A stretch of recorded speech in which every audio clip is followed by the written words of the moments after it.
সুপ্রিয় দর্শক শ্রোতা মন্ডলী, আমি এখন দাঁড়িয়ে আছি গাইবান্ধার গোবিন্দগঞ্জের কোচাশ্বর ইউনিয়নের কালীতলা বটগাছের নিচে।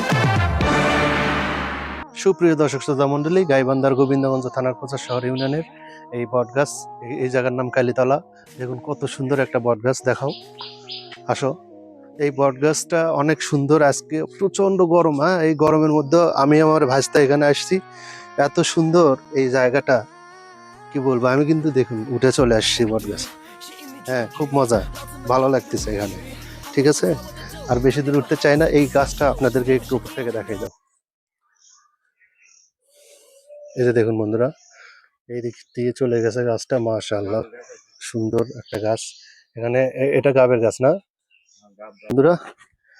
আসুন আপনাদেরকে ঘুরিয়ে ঘুরিয়ে ঘুরিয়ে ঘুরিয়ে এই গাছটা আপনাদেরকে বনিয়ামিনের মতো এখন একটু দেখাই। দেখুন, এগুলোতে পূজা অর্চনা করে সবাই, সিঁদুর পরে আছে এখানে। পিছিয়ে যাও।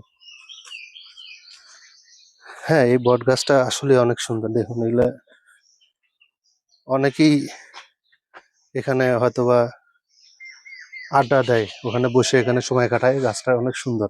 আমরা যে সময় আসছি এই সময়টা একদম ফাঁকাই ছিল। ঘুরে ওইদিকে যাও। এই যে দেখুন, আমি গাছের ভিতর ঢুকে যাচ্ছি। বিশাল বড় গাছ, অনেক বড় গাছ। আমার ধারণা নাই এই গাছটার বয়স কত হবে এটার। তো ঠিক আছে দর্শক শ্রোতা মন্ডলী, আপনাদের সকলের সুস্বাস্থ্য দীর্ঘায়ু কামনা করে আজকের ছোট্ট ব্লগটি এখানে শেষ করছি। আসসালামু আলাইকুম।